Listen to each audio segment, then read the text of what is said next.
Hi guys! Welcome back to my YouTube channel. So, it's me again, Daddy J. So, today meron tayo ditong chokbal.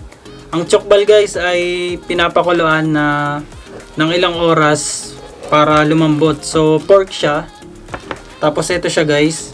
Ayan siya. So, nakikita nyo. Sarap po. Natatakam na ako. Sa totoo lang. Ayan siya guys. Yan. Diba? Sobrang nakakatakam yan guys. So, bumili ako sa labas. Naka-slice na siya. So, wag na natin patagalin. Eh, nakita nyo, alam niyo yun sa atin guys, yung parang crispy pata. So, dito naman sa Korean style, ano siya, pinakukuluan siya ng halos ilang oras hanggang sa lumambot yung pinakakarne niya. Tapos, sobrang lambot na kasi nito, makikita nyo guys, oh. Sobrang lambot na niyan, ayan, oh. Chewy. So, yun na guys, kain na tayo. Wag na natin patagalin to. So, kain tayo guys. Kain na po.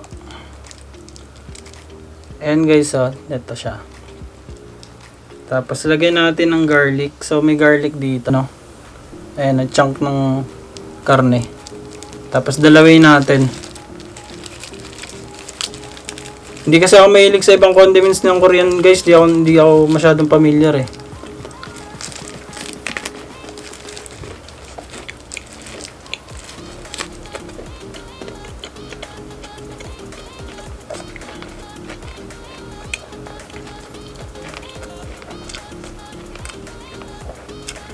Sarap nito guys.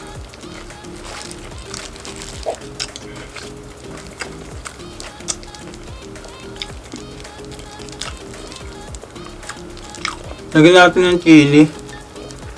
Try natin tong sili nila kung maanghang. Isa lang baka sobrang anghang nito eh. Ayan. Tapos wrap lang natin. Ayan, nakarap na siya. So, lagyan pa natin ng isa guys. Ayan o. Tingnan nyo guys. Lagyan natin dito. Megabytes.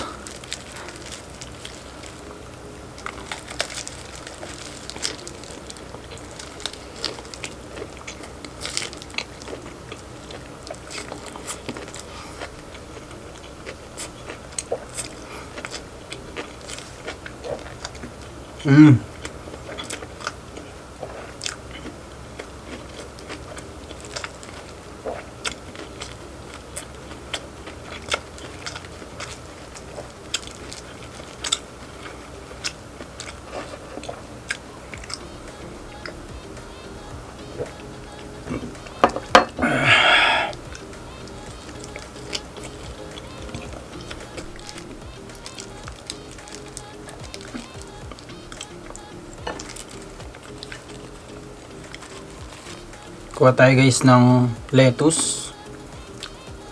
Lagay natin ng karne. Tingnan nyo yung piece ng karne nila guys. Oh. Sobrang laki. Sobrang lambot din yan. Sobrang chewy. Kainin. Sobrang bilis lang na ano. Lalagyan natin to ng sauce. Ito yung samjang guys. Pamilyar naman siguro kayo sa samjang guys, no? Alam nyo na yun. Yung sa mga samgyupsalan. Yung nilalagay natin na ano. Paste. Dun sa samgyupsal. Yan, lagyan natin na ulit. Samahan nyo kumain guys. Para siyang burger. Ayan na. Wrap it up.